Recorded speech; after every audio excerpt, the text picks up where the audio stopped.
Hey, Sam, TGIF, am I right? Oh, yeah, absolutely, mate. Yeah, you're working tomorrow, so am I. Yeah, I know.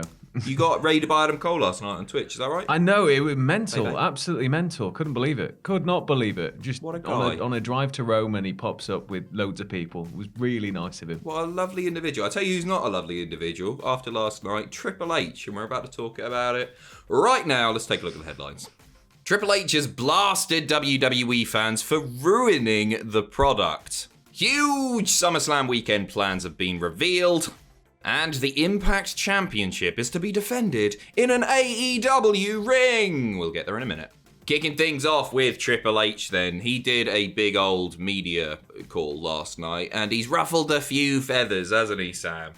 Yeah, I mean, that's a little bit of an understatement, maybe? Yeah, people are going nuts about this. And you know what? Kind of understandably so. So there is a lot to get through on this media call. We'll take you all through the big talking points this morning. But on NXT talent being misused on the main roster, he said, "It's so funny to me, sometimes..." I'm not going to do that the whole time. It's so funny to me sometimes how in our business, everyone is so worried about where someone's going to go or land or how this is going to play out long term in the future. How about watch it? Do you like it or do you not like it? Do you have to say, I like it, but I like this other thing more? Just watch it or don't. And stop trying to figure out where everything goes. Fans ruin their own stuff half the time trying to figure out where everything goes and why it's going there and how, and then trying to pick up the phone and search for the thing to find out what it is that can ruin it for them so they aren't surprised when it happens. I don't understand that. I think that's a fair point right at the end there. People do the spoiler thing. But right, let's backtrack. But Let's dissect this a little bit, right? How about just watch it? Do you like it or do you not like it? Do you remember when Triple H did that promo on Raw where he was like, well, maybe me and my friend Mark aren't going to watch it anymore. Yeah. And then over the next few years, lots and lots of people tuned out because they were fed up with the on-screen, some of the garbage that WWE have been producing. And to me, like, first of all, we're really, really passionate about it. We discuss this stuff, we fantasy book, whatever, from a good place, I think it's fair to say. We all just want to see the best possible programming. And sure, we might never be happy. Wrestling fans generally aren't. But it is from a good place. To me, if the majority of WWE's money, or a large portion of it anyway, is coming from these massively lucrative TV deals, then when more and more people end up tuning out, those TV deals will become less and less lucrative, right? Because I'm assuming so, yeah. It's a less valuable piece of property for that particular network. Viewers are going down and down and down. To kind of offset that, I guess, is if the network moves with them wherever they go. I mean, because the backlog would maybe have a much bigger appeal to it than maybe a more modern show. Mm-hmm. But at the same time, it's kind of, you're right. I think if less people are watching, of course, and TV network's not going to be happy about that, are they? For sure. There's a lot to get through here. And I think that his point, do you have to say, I like it, but I like this other thing more? That's a fair point as well, because every time that I see tweets go up, you get the AEW diehards going, well, AEW's better, and you get the same thing on the other side as well. Full-blown tribalism with wrestling at times. And I mean, just back to the point at the end where he's talking about people kind of spoiling it for themselves and stuff. I don't know about you, but as long as I've been a wrestling fan, even way back to being in school and being a little kid, all we used to do was fantasy book and talk about what's going to happen and where it's going to go. And, none of the things you guessed would happen because at the time, you didn't understand, contracts didn't work that way in this. Sure. But it's just intrinsic to the nature of being a wrestling fan that you kind of want to... It's that passion, isn't it? It's that passionate side of... And it's not just wrestling, is it? Everybody, if you watch Game of Thrones, you try and figure out where the story's going, you try and figure out what you would like to see, and you'll talk about that with your mates. It's not a bad thing. I think this was maybe a foolish thing to do for Triple H. I don't think he's going to lose any sleep about it. No. But, fewer and fewer people are watching WWE TV. If it was going up, he can get away with saying this stuff. But to me, I think this is a bit of a mistake because although they're making more money than ever, and that's what they care about, they're a corporation, cool. Interest in wrestling, and WWE specifically, is at an all-time low right now. Yeah, I mean, this is the thing. It's especially when the industry is on that little bit of a kind of downswing on the WWE side, as you said, in terms of general interest.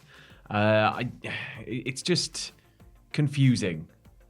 Yeah, I don't think he's been a very liked man for a while, Triple H, and he's ruffled my feathers, hasn't at all. He's commented also on a future all-women's WWE event, obviously.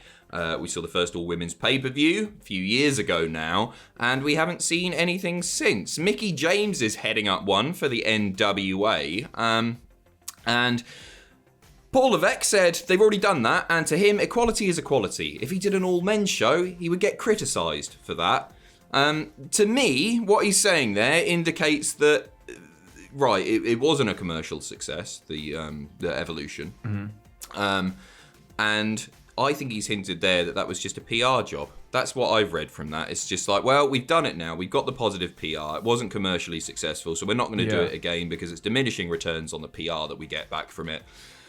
So we'll probably give it a miss. And I can understand the sort of commercial concerns they have about it, because it wasn't a very highly bought or watched pay-per-view. But it was meant to be about celebrating all the great talent that they've got. Yeah, that's it. Ultimately, that's the end goal with Evolution as a whole. That was the whole goal for that pay-per-view itself. And yeah, it was about more than it just being a standard pay-per-view where you bought in, and it does kind of feel a bit hollow now. Yeah, I agree. So I don't think we're going to get one of those anytime soon. It's sort of been hinted at in the past. I know Beth Phoenix been very vocal about doing another one, but certainly it doesn't look like we're going to be getting one anytime soon. Moving on, big SummerSlam plans. And this is related to when we're going to see SummerSlam and when we're going to see TakeOver. SummerSlam itself is, of course, happening on Saturday, August 21st. My birthday. Happy birthday, me.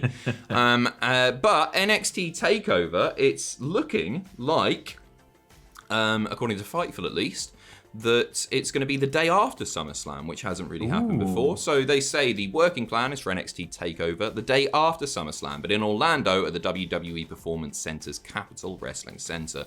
The show is being scheduled for the CWC, and it gives the company flexibility if they opt to move it outside of there. So whoever's in the main event of that one, I don't think you should have read that. You've spoiled that for yourself now.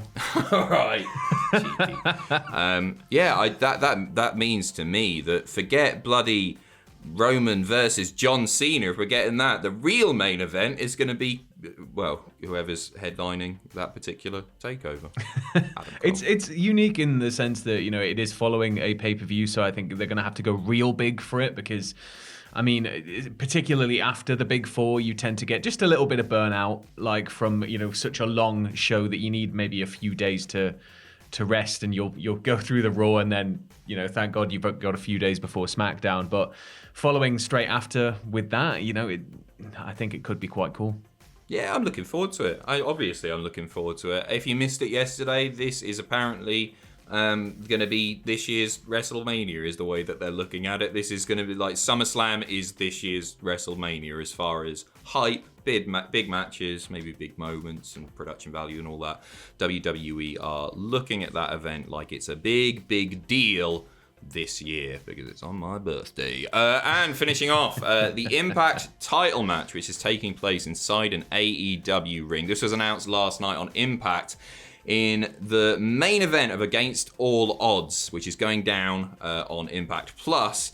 Kenny Omega's Impact World title defense against Moose will take place at Daly's Place in Jacksonville, Florida, instead of the Impact Zone. Now, if you were a fan live in attendance, you might be a little bit peed off about that, but remember, there aren't any fans live in attendance. So it's going to be a pre-tape. It'll happen, I assume, at the end of Dynamite.